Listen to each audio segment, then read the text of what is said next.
الحمد لله رب العالمين وأفضل الصلاة وأتم التسليم على سيدنا محمد أشرف الأنبياء والمرسلين وعلى آله وصحبه أجمعين. سبحانك لا علم لنا إلا ما علمتنا إنك أنت العليم الحكيم ولا حول ولا قوة إلا بالله العلي العظيم. رب اشرح لي صدري ويسر لي أمري واحلل عقدة من لساني يفقهوا قولي. سدد لساني واهد قلبي بحق سيدنا محمد صلى الله عليه وسلم. اللهم ألهمنا بالعلم وزينا بالحلم وأكرمنا بالتقوى وجملنا بالعافية. اللهم أخرجنا من ظلمات الوهم وأكرمنا بنور الفهم وافتح علينا بمعرفة العلم وحسن أخلاقنا بالحلم واجعلنا ممن يستمعون القول ويتبعون أحسنه والحمد لله رب العالمين. Alhamdulillah, bersyukur kita kepada Allah Subhanahu wa taala yang memberi kepada kita izin dan ruang masa untuk kita berada pada petang ini untuk berteruskan lagi daripada kitab Syarah Al-Hudhudi ala Aqidah As-Sanusiyah, yang mana kita berada pada muhadarah yang kedua. Pada muhadarah yang kedua, pada muka yang keberapa tu?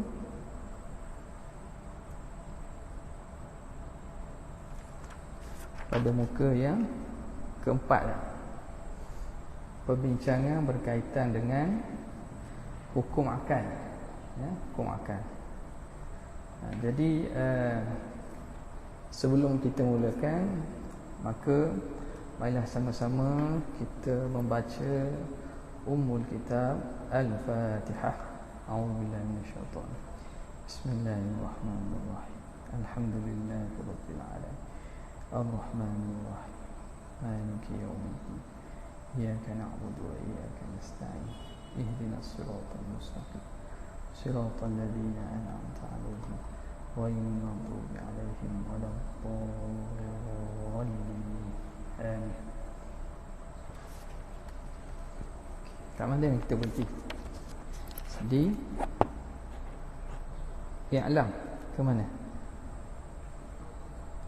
Fal hukmu syar'i, ni ke surat 5.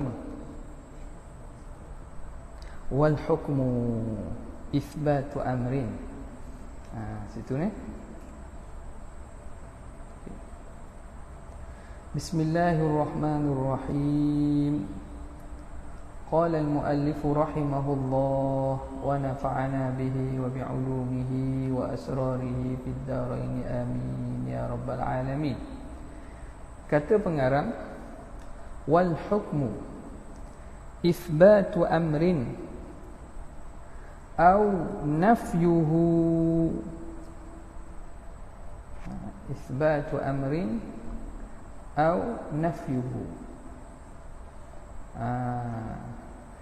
Kata pengarang, bermula hukum itu ialah mengisbatkan sesuatu atau menafikannya.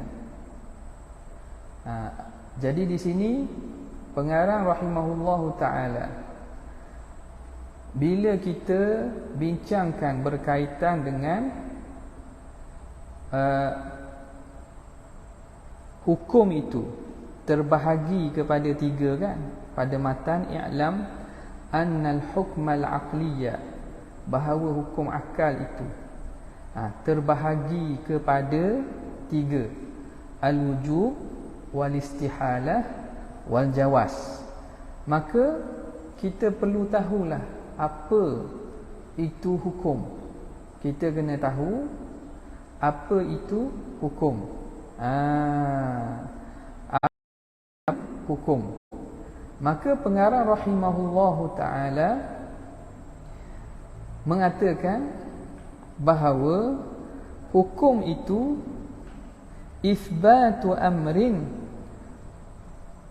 au nafyuhu, mengisbatkan sesuatu perkara atau menafikan sesuatu perkara. Itsbatu amrin au nafyuhu au pada apa? Jadi perkataan musannif ini ala takdir, kita takdirkan itsbatu amrin li amrin au nafyuhu anhu, ay nafyu amrin an amrin.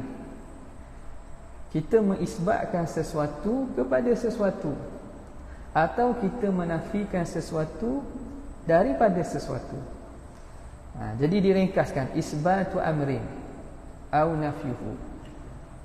Takdirnya apa? Ai itsbatu amrin li amrin au nafyuhu anhu, ai nafyu amrin an amrin.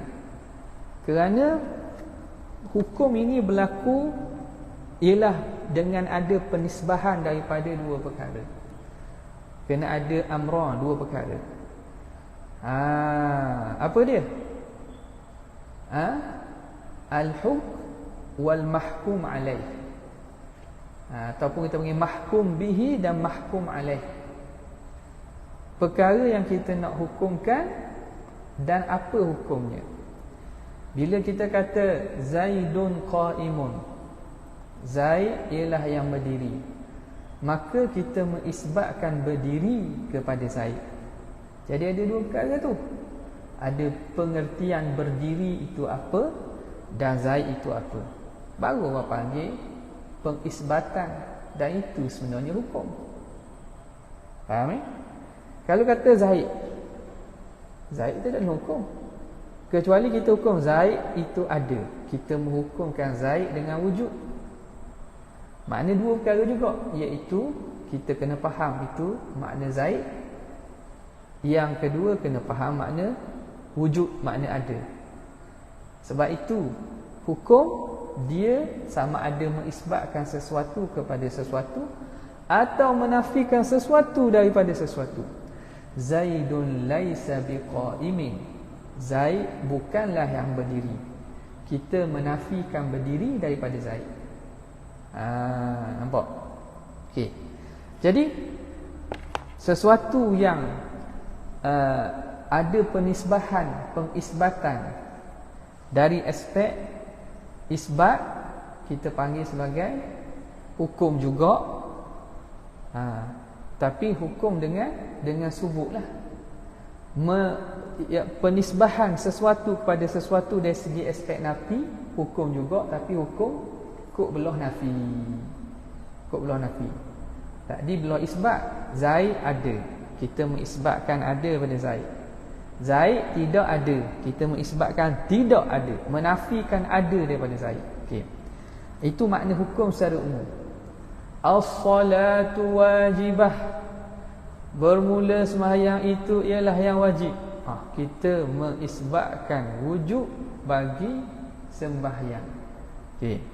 Jelas Wal hakimu bil itsbati awin nafi, dan bermula hakim yang meletakkan hukum, yang menghukumkan dengan isbat atau nafi tadi. Siapa dia? Imma asy-syar'u wa imma al-aqlu wa imma al-'adatu. Yang meletakkan hukum dengan isbat atau nafi sama ada syarak ataupun akal ataupun adat. Itu tak lari daripada itu. Jadi apabila hakim yang menentukan hukum itu ialah Allah Ta'ala, syarak yang menentukan hukum, maka hukum itu hukum syarak. Apabila yang menentukan itu ialah semata-mata akal, kefahaman akal, maka hukum itu panggil hukum akal. Ataupun perkara yang disepakati atau berlaku adat, kita namakan sebagai hukum adat. Jadi dari kerana itu, falidzalika, dari kerana itu, Falidzalika, dari kerana itu. Di kerana mana? Fali ajli annal hakima bil isbati awin nafi imma syar'u awil aqlu awil adatu in qasama, maka terbahagilah al hukmu ila thalathati aqsam, maka hukum terbahagi kepada 3. Okey. Kerana yang meletakkan hukum itu atau sumber kepada hukum tu kembali kepada 3. Siapa yang menjatuhkan hukum atau meletakkan hukum? Syarak. Maka terbagilah hukum tu kepada hukum syarak. Siapa yang menentukan hukum itu? Akal ke? Hukum akal namanya. Adat ke? Hukum adat namanya. Okey, jelas. Okey, sekarang apa takrif bagi ketiga-tiga itu? Fal hukmu asy-syar'iyyu huwa khitabullahi al-muta'alliqu bi af'alil mukallafina bi af'alil mukallafin bit talabi, tambah ba. Tambah ba bit talabi. Nuskah ini nak cetak ke? Nak cetak, nanti akan diberikan oleh oleh persatuan nantilah. Ada yang ada versi PDF, tolong baiki kerana cetakan ni belum lihat dengan betul lagi lah. Jadi kita sambil-sambil mengaji ni kita baiki. Okey. Fal hukmu syar'i huwa khitabullahi ta'ala al-muta'alliqu bi af'alil mukallafina bil talabi awil ibahati awil wad'i lahuma. Maka hukum syarak tu apa? Bila sebut hukum syarak tu ialah khitabullah, khitab Allah Ta'ala. Khitab tu makna wahyu lah, wahyu Allah. Cakap Allah, wahyu Allah yang berkait dengan perbuatan mukallaf, yang berkait dengan perbuatan mukallaf, al-muta'alliqu bi af'alil mukallafi, dengan segala perbuatan mukallaf. Itu hukum syarak. Yang berkait dengan perbuatan mukallaf bit talabi. Ba tu haraf jar, muta'alliqun bi khitab, muta'alliqun bi khitab, khitab yang berkait dengan tuntut, berkait dengan tuntut, wahyu Tuhan, khitab Tuhan, kalam Allah yang berkait dengan menuntut, awil ibahah atau memberi keharusan, awil wad'i lahuma atau meletakkan perletakan bagi keduanya, bagi tuntutan dan keharusan. Nanti kita akan tengok apa makna dia. Ini orang yang mengaji asas madkhal ila dirasah islamiyah. Dalam asas-asas pengajian dia akan bincang, atau usul fiqh akan bincang apa makna hukum syarak. Hukum syarak ini ialah hukum Allah Ta'ala yang berkait dengan perbuatan hamba mukallaf, perbuatan hamba yang mukallaf.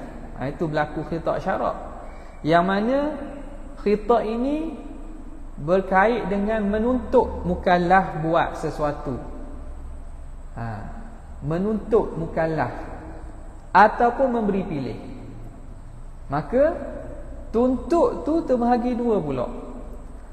Ada wahyu dan khitab Allah, tuntut buat, tuntut buat. Talabu fi'li, tuntut buat. Jadi talab tu bahagi dua pula.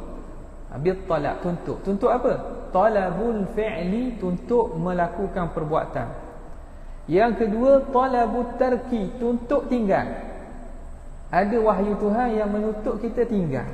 Makna kita kena tinggal dan jangan buat. Dan masing-masing terbahagi pula dua. Tuntut buat sama ada mesti buat, maka namanya wajib. Ataupun tuntut buat tapi tak mesti, tidak mesti, maka hukumnya dipanggil sebagai sunat atau mandub. Ya, itu berkaitan dengan talabul fi'li. Kemudian talabut tarki, tuntut tinggal pula. Tuntut tinggal dengan makna mesti tinggal. Talabut tarki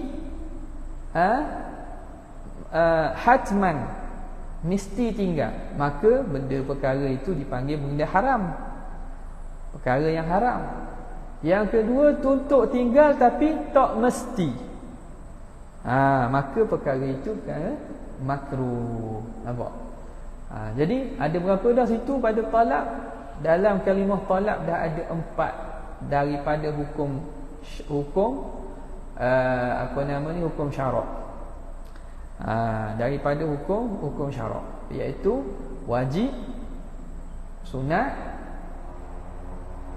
makruh, haram. Tinggal lagi yang kelima.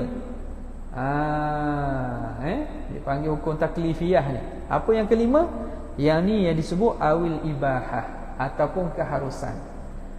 Pada harus itu boleh buat, boleh tak buat. Jadi dia asingkanlah.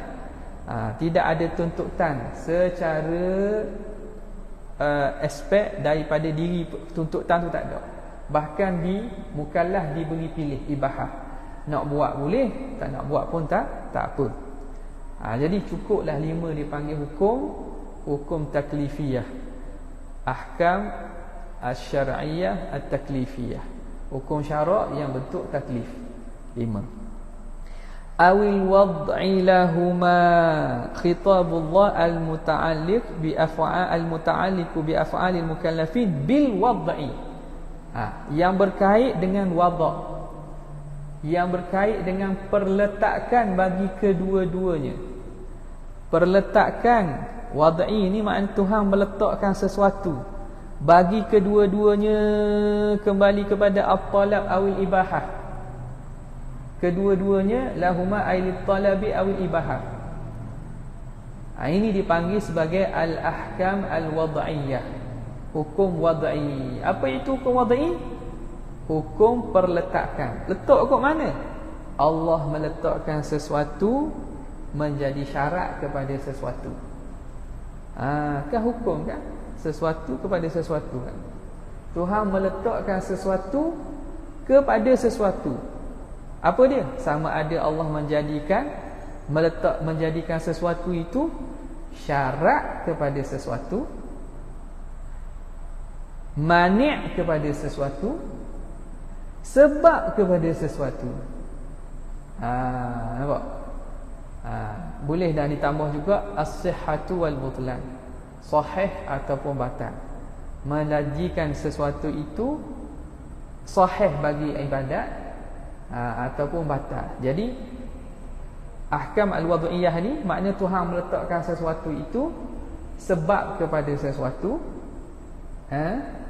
ataupun menjadikannya itu syarat kepada sesuatu, ataupun menjadikan dia mani' kepada sesuatu. Jadi 3 itulah. Kalau kita baca lagi dalam kitab usul fiqh, ada yang menambah as-sihhat wal butlan, ada yang mencukupkan dengan 3 saja. Tapi ahkam wad'iyah ni apa? Dia tidak berkait dengan perbuatan mukallaf secara langsung, tapi sekadar Allah Ta'ala menjadikan sesuatu tu syarat, sebab atau mani'. Contoh kita kata Allah menjadikan gelincir matahari itu sebab kepada wajibnya sembahyang zuhur. Jadi gelincir matahari itu dikira sebagai sebab bagi wajib sembahyang zuhur kerana masuk waktu dia. Dulu kisyam, aqimis salata liduluki syamsi. Dirikan sembahyang apabila gelincir matahari. Nampak? Okey. Jadi itu hukum syarak juga, tapi bukan bentuk taklifan. Kerana tak ada hukum wajib, sunat, haram atau makruh. Sekadar Tuhan menjadikan Gelincir matahari itu sebab kepada wajib semayang. Dia berkait dengan perbuatan mukallaf lagi, iaitu nak semayang. Apa lagi? Syarat. Syarat Allah Ta'ala jadikan, letakkan wudu itu syarat untuk sah semayang. Wudu itu syarat untuk sah semayang. Maka itu perletakan. Dipanggil hukum wad'i. Haid, Allah Ta'ala menjadikan haid, syarat menjadikan haid itu mani', penghalang kepada wajibnya semayang. Maknanya kan bila ada haid, maka perempuan tak boleh sembahyang. Dia menjadi mani'. Dia ahkam al-wad'iyah. Adakah haid itu jadi dosa haram makruh? Tak. Haid itu dari segi dia itu perkara fitrah, dia tak ada hukum. Dia sekadar ahkam wad'iyah, perletakan dan ketentuan Tuhan menjadikan sesuatu itu syarat atau sebab atau mani'. Okey, jelas. Lahuma, bagi keduanya, bagi tuntutan atau ibahah. Letaklah apa-apa. Kalau kita kata tuntutan sembahyang, jadi tuntutan sembahyang, kita kata ambil sembahyang zuhur, ataupun sembahyang subuh. Allah Ta'ala menjadikan terbit fajar itu sebab kepada masuknya waktu subuh yang mewajibkan sembahyang subuh. Sebab kepada wajib sembahyang subuh. Allah Ta'ala menjadikan masuknya bulan Ramadan itu, nampaknya anak bulan, sebab kepada wajib puasa Ramadan. Itu sebab syarat. Syarat menjadikan cukup nisab itu syarat kepada wajibnya zakat. Wajibnya zakat fitrah. Okey. Allah Ta'ala jadikan haid tadi sebagai apa? Sebagai penghalang bagi sembahyang. Jadi itu semua dikira hukum wad'i. Itu semua tadi dipanggil al-hukmus syar'i. Seterusnya wal hukmul adiyyu.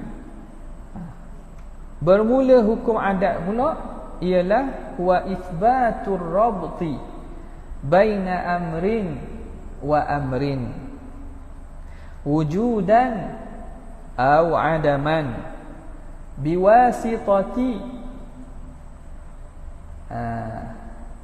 Ada biwasitati biwasitati takrar. Dekat ana ada tak ni biwasitati?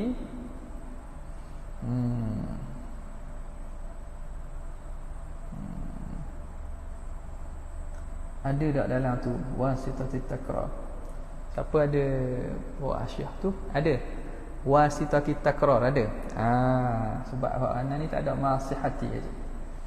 Okey.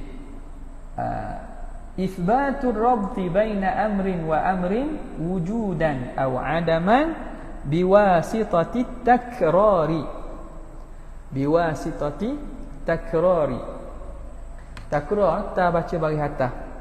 Bukan tikrar, takrar. Bukan bola, sepak bola takrar kan. Tapi takrar tak bagi atas. Yang baris bawah tif'al ialah tibyan wa tilqa'a. Waktu ta bagi bawah. Kalau ta bagi fa'ala yufa'ilu taf'ilan, karrara yukarriru takriran. Jadi Allah biwasitati at-takrari ma'a sihhati takhallufi, ma'a sihhati takhallufi wa adami ta'thiri ahadihima fil akhari albattata. Apa itu hukum adat?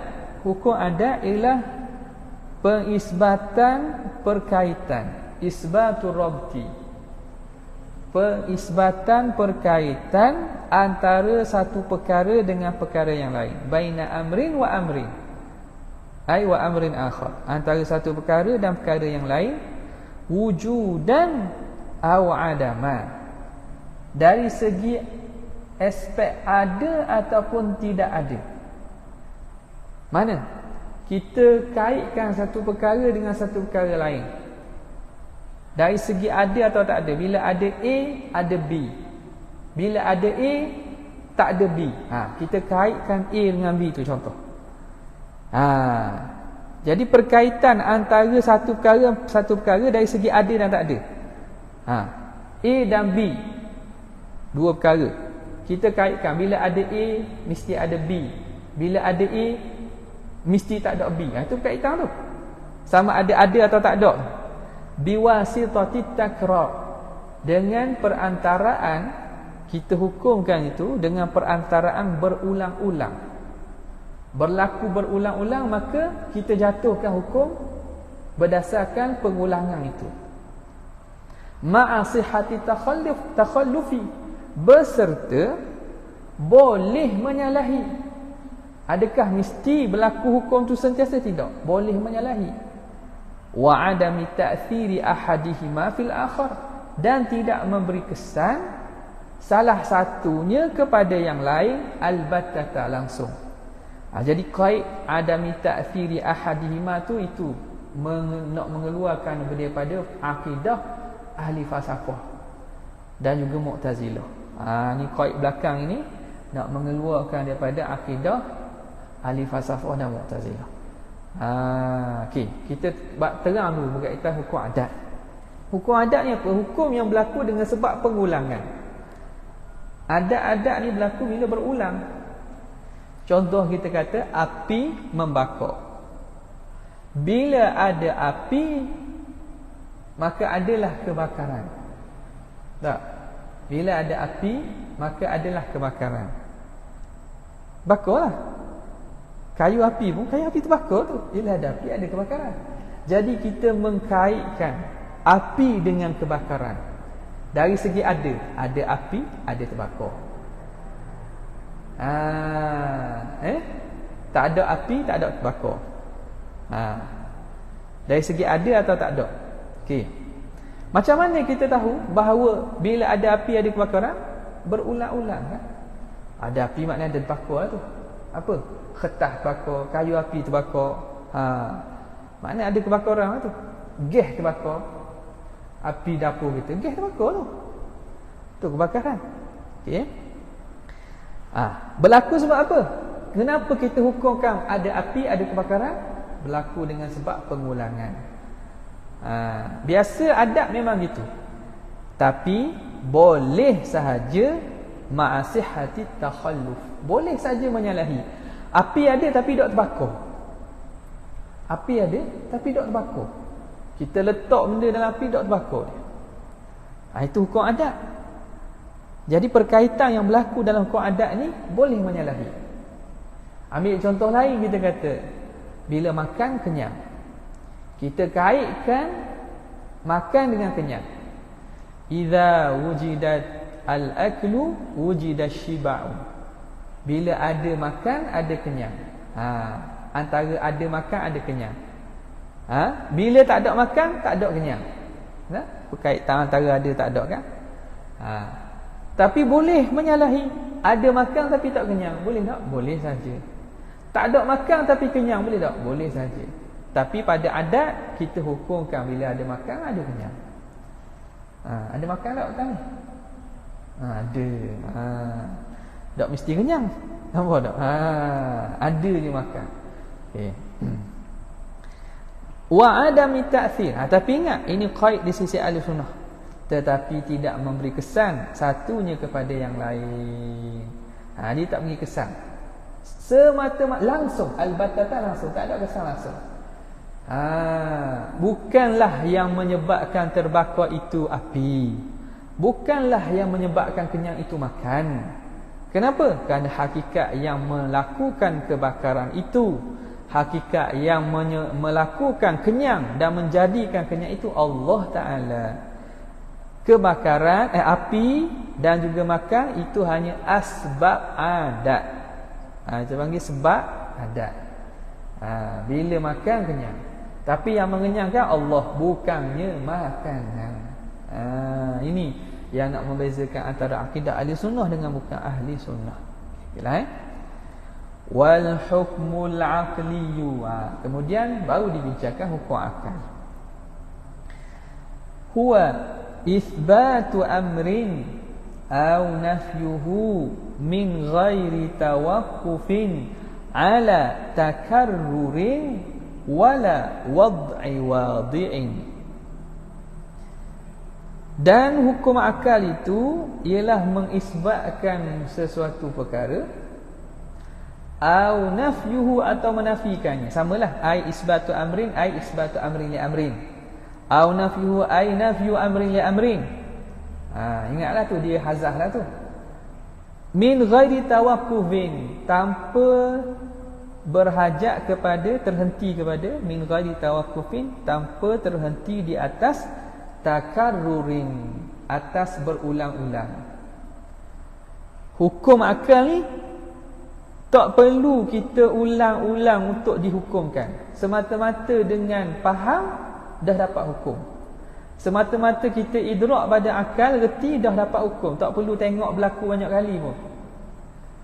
Wala wad'i wadi'in, dan tidak perletakan yang wad'i wadi'in, perletakan atau penentuan oleh yang menentukan, atau perletakan oleh yang meletakkan hukum. Tak ada. Jadi keluar dengan kata min ghairi tawaqqufin ala takarrurin, tanpa berhajat kepada berulang-ulang, keluar daripada situ hukum adat. Kerana hukum adat ni penentuannya hukum itu dengan cara berulang-ulang. Wala wad'i wadi'in, keluar dengan itu hukum syarak. Keluar daripada itu hukum syarak. Okey. Jadi di situ hukum akal ni tak berkait dengan kedua-dua tu. Maknanya semata-mata akal boleh dah hukum. Tak perlu berlaku berulang kali pun, dan tidak perlu diletakkan pun, tak ada. Dia tak terikat dengan mana-mana tadi. Semata-mata kita faham ta'akul makna pada akal, dah kita boleh hukum. Okey. Nampak? Contoh apa? Kita kata anak lebih muda daripada ibunya. Anak lebih muda daripada ibunya. Tak. Jadi itu hukum akal, yang mana tak perlu berlaku berulang kali pun. Semata-mata kita faham makna anak apa, makna ibu apa, kita faham bahawa tentulah anak itu bila lahir daripada ibunya, ibunya lebih tua daripada dia, dan dia lebih muda daripada ibu dia. Semata-mata kita reti dan faham makna tu, kita dah perlu turun hukum. Tak perlu kita tunggu kepada berulang-ulang ataupun perletakan. Faqauluhu, maka kata pengarang al-hukmul aqli, mana kata pengarang wa i'lam anna al-hukmal aqliyah tu, akhraja bihi, mengeluarkan oleh pengarang dengannya, dengan katanya tadi al-adiyah wasyar'iyyah, hukum adat dan hukum syarak. Hukum adat dan hukum syarak. Bila sebut i'lam annal hukmal aqliyah, maka pengarang nak cerita tentang hukum akal, maka tak termasuk hukum adat, tak termasuk hukum syarak. Wa ma'nan hisarihi fi thalathati aqsamin, dan makna tertentu hukum akal itu pada 3 bahagian. Apa makna? Dia kata i'lam annal hukmal aqliyah yanhasiru. Tengok matang tu, matang pada kalau tu pada muka surat 10 tadi kan. I'lam annal hukmal aqliyah yanhasiru, tertentu pada 3. Wa ma'nan hisarihi fi thalathati aqsamin, makna tertentunya hukum pada 3 bahagian. Apa makna tertentu? Anna kullama hakama bihil aqlu min ithbatin aw nafyin yarji'u ilaiha. Maknanya bahawa setiap kullama hakama bihil aqlu, setiap perkara yang menghukum dengannya oleh akal, min isbatin, akal hukum dengan isbat, dengan sungguh, au nafyin, akal hukum dengan nafi, setiap itu yarji'u ilaiha, akan kembali kepada tiga ni, wujub, istihalah, jawaz. Setiap perkara yang akal hukum tak akan lari daripada tiga ni. Okey. Itu makna tertentu pada tiga ini. Tertentu pada tiga ini. Li'anna, kerana apa? Li'anna ma hakama bihi, kerana apa yang akal hukum dengannya, bihi bima, apa yang akal hukum dengannya, imma yaqbalu thubuta, sama ada menerima sungguh, wan nafya, dan menerima tidak. Perkara yang akan hukum sama ada dia menerima sungguh dan tidak, betul dan tidak. Bukan betul lah, sungguh lah. Sungguh dan juga tidak, sabit atau nafi, dan juga nafi.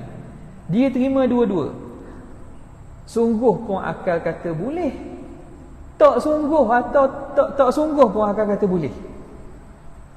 Sabit pun akal terima, nafi pun akal terima. Maka fahuwal jaizu, maka itu namanya jaiz, perkara yang harus. Wa in kana la yaqbalu illa thubuta, dan jika adalah akal tidak menerima kecuali sungguh sahaja, tak terima kecuali sungguh, fahuwal wajibu, maka dia itu perkara yang wajib. Akal hanya terima sungguh saja, tak terima nafi, maka itu perkara yang wajib. Wa in kana la yaqbalu illa an-nafya fahuwal mustahilu, dan jika akal tidak menerima kecuali nafi, maka itu perkara mustahil. Perkara mustahil ni akal tak terima kecuali nafi saja, dia memang tak boleh terima. Okay. Jadi di sini kalau kita lihat bagaimana terhad atau tertentu pada tiga. Kalau kita perhatikan hukum akal ni, kita faham makna hukum tu antara dua perkara. Satu perkara. Jadi penisbahan satu perkara kepada satu perkara lagi, bila kita nak isbat, tak? Isbatkan dari segi mana? Atau kita nak nafikan dengan makna apa? Sama ada kita terima dua-dua, sabit dan juga nafi.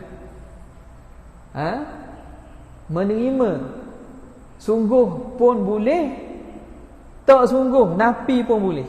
Makna boleh ada, boleh tak ada. Maka perkara yang boleh ada, boleh tak ada ni hukumnya apa? Harus. Kok belah ada pun diterima, kok belah tak ada pun diterima. Ada perkara yang akal hanya menerima sungguh saja, menerima belah ada saja, subut saja, maka perkara ini dipanggil perkara wajib. Perkara wajib, dia tidak terima penafian sama sekali. Okay. Ada perkara yang akan terima aspek penafian saja, tak boleh terima sungguh dan ada, memang dia itu ternafi dan tak ada, maka perkara itu perkara mustahil. Jadi tak lari sebenarnya perkara akal ni daripada tiga perkara ni. Okey. Jelas Thumma arrafa. Kemudian arrafa kulla wahidin minal aqsami thalathati. Kemudian musannif mentarifkan setiap dari satu daripada tiga-tiga bahagian ini bimashtuqqa minhu, dengan apa yang diistiqaq, apa yang diambil terbitan, diistiqaq, diambil kata terbitan daripadanya. Okay. Kenapa? Li'annal mushtaqqa, kerana al-mushtaqqa, sesuatu yang diterbitkan, yang diambil. Mushtaq ni makna diambil terbitan tu. Akhassu minal mushtaqi minhu, lebih khusus daripada perkara yang diambil daripadanya. Mushtaq minhu makna perkara asal yang diambil daripadanya. Mushtaq minhu kita kata kata asal. Mushtaq minhu istilah tu kembali kita boleh gunakan kata asal atau kata dasar. Al-mushtaq kata terbitan kalau dalam bahasa Melayu lah. Bila faham kata terbitan, yang mana kata terbitan al-mushtaq akhassu, lebih khusus daripada mushtaqi minhu, daripada kata dasar. Lebih khusus kat mana? Kerana maknanya lebih tertentu dan lebih khusus daripada makna asal kata dasar yang umum. Di sini nak beritahu apa? Kalau kita perhati kepada matan, siapa yang ada nuskhah ni, matan muka surat tu, bila musannif kata, dia kata i'lam anna al-hukmal al-aqliyah yanhasiru fi thalathati aqsam. Dia panggil apa? Dia sebut apa? Al-wujub. Al-wujub lepas tu wal istihalah, lepas tu wal jawaz, kan? Tapi bila kat bawah dia kata apa? Fal wajibu. Kenapa tak kata fal wujubu? Faham tak? Bila dibahagikan pembahagian, dia kata wujub, hukum itu ada 3. Al-wujub, al-istihalah, al-jawaz. Tapi bila ta'rif, dia kata al-wajib. Kenapa kata al-wajib? Patut kata al-wujub lah. Al-wujub tu kan hukum. Al-wajib itu ialah yang bersifat dengan wujub. Al-wajib itu mushtaq. Faham tak? Jaga molek ni. Orang mengaji lughah ni kena perhatilah sini. Al-wajib itu mushtaq, kata terbitan. Sebab isim fa'il lah. Isim fa'il dia bukan asal. Asalnya apa? Masdar. Di sisi basriyin. Dan itulah yang masyhur. Nampak? Jadi yang al-wajib ialah isim fa'il. Itu kata terbitan. Kita ambil daripada masdar al-wujub. Wal mustahil pun sama.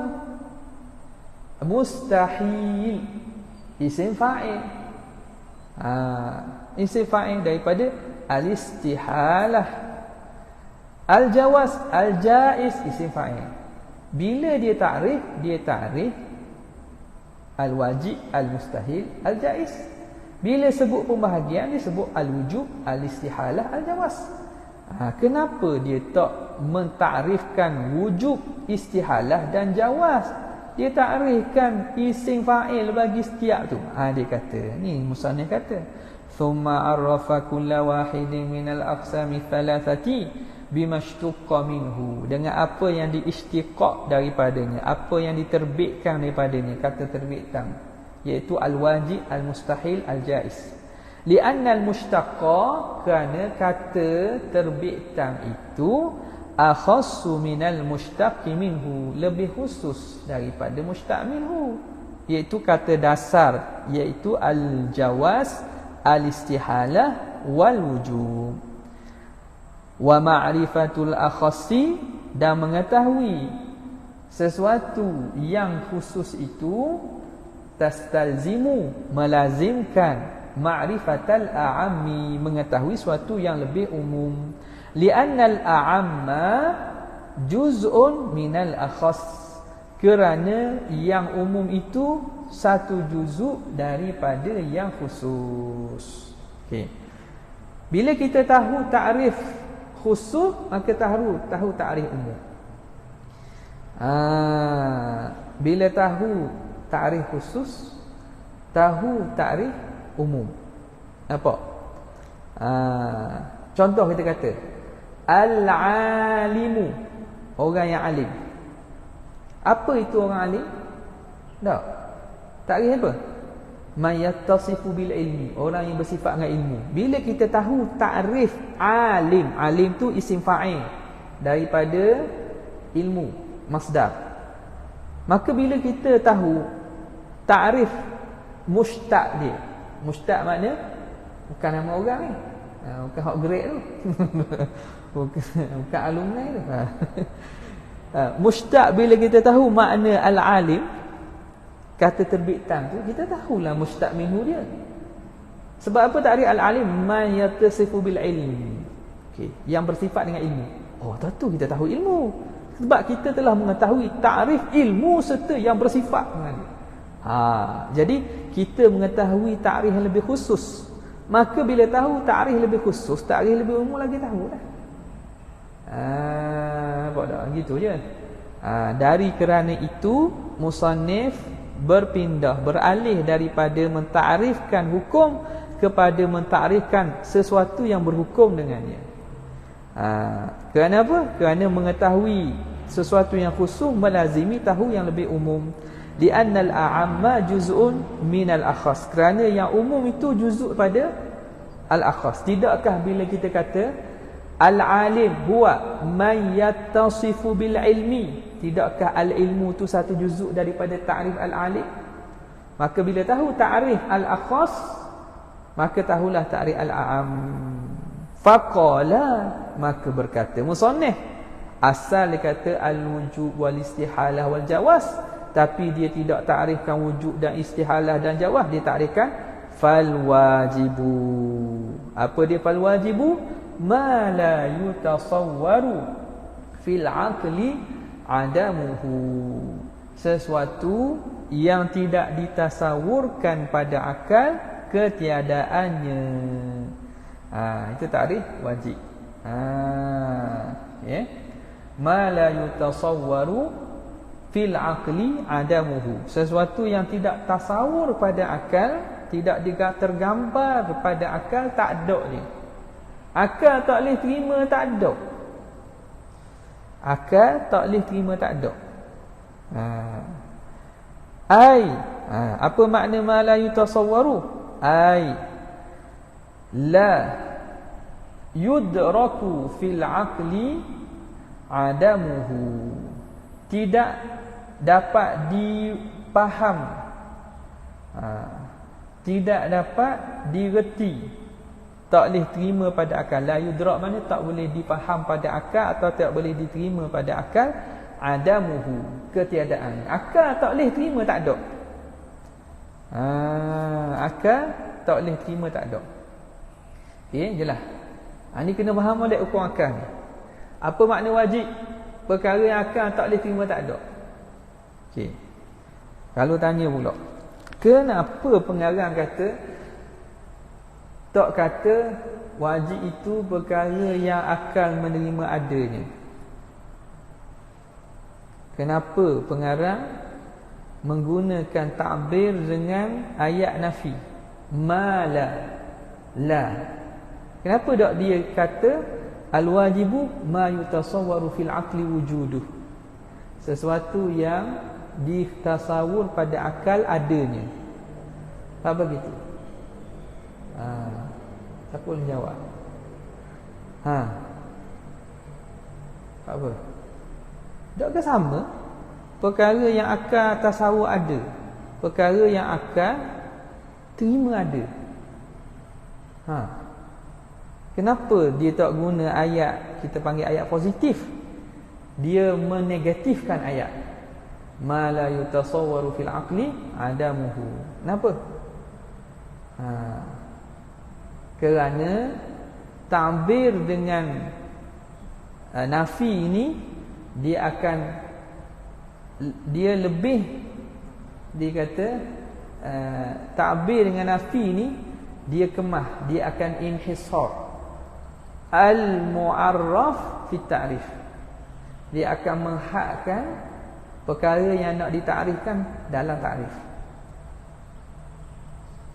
Itu lebih apabila ayat itu dibuat dalam bentuk penafian, ayat negatif, dia akan jadi makna lebih kemas. Sebab bila kita kata, kalau kata benda wajib itu benda yang ditasawur pada akal ada. Okey, benda yang ditasawur pada akal ada.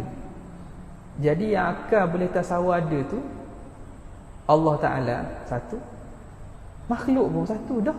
Wajib juga ke makhluk? Tak. makhluk tidak wajib. Jadi kerana nak mengeluarkan benda yang ditasawur ada dan tak ada, maka cara yang ta'bir yang paling aula ialah didatangkan dengan jumlah nafi, iaitu akal tak terima tak ada. Bila akal tak terima tak ada, maka dengan sendirinya ternafilah segala yang dua qasimaihi, dua bahagian lain. Akal tak terima tak ada. Apa yang akal tak terima tak ada? Akal tak terima tak ada, makna tak ada tu akal tak boleh terima. Apa dia? Tertentulah benda wajib je. Wajib ni akal tak terima tak ada. Bukan wajib ni akal terima ada sahaja. Jadi dengan takbir dengan nafi tadi, jumlah al-manfiyah itu lebih kemas. Dia akan menghadkan al-mu'arraf, benda yang nak ditakrif dalam takrif. Sebab itu dalam syahadah, bila kita nak mengisbatkan ketuhanan hanya pada Allah dan nak menafikan daripada selain Allah, macam mana takbir? Macam mana ayat dia? La ilaha illallah, tiada Tuhan kecuali Allah. Kita tak kata al-ilahu Allah. Al-ilahu Allah, bermula Tuhan itu ialah Allah. Betul lah, tak salah. Tapi di sana ada tak pengertian selain daripada itu dia, dari segi ayat, bukan segi hakikat. Hakikat memang tak ada Tuhan selain Allah. Dari segi takbir ayat. Kerana itu bahasa Arab ni, takbir dan bahasa penggunaan tu, bila syarak letak penggunaan itu memang ada makna khusus dan makna tertentu yang nak disampaikan. Apa? Bila kata al-ilahu Allah, bermula Tuhan itu Allah, pada takbir ataupun pada statement itu sendiri, kata dah, hak lain tak nafi. Hak lain tak nafi. Tapi bila kata la ilaha illallah, tiada Tuhan kecuali Allah, bila ayat itu bermula statement dengan nafi, maka dengan sendirinya selain daripada Allah itu ternafi. Ma la yutasawwaru adamuh, sesuatu yang tak terima tak ada. Makna apa? Mesti ada lah. Mesti ada. Jadi perkara wajib itu yang tidak tasawur tak ada. Apa makna tak tasawur tak ada? Mesti ada. Mesti ada. Okey. Wadzalika imma daruratan, dan demikian itu, demikian mana? Wadzalika, iaitu al-wajib itu, imma daruratan, wallahu taala a'lam wa a'lam. Terbahagi pula setiap daripada itu, wajib daruri, wajib nazari, mustahil daruri, mustahil nazari. Terbagi setiap tu kepada dua pula, dan jaiz daruri serta jaiz nazari, wallahu taala a'lam wa a'lam. Ada soalan?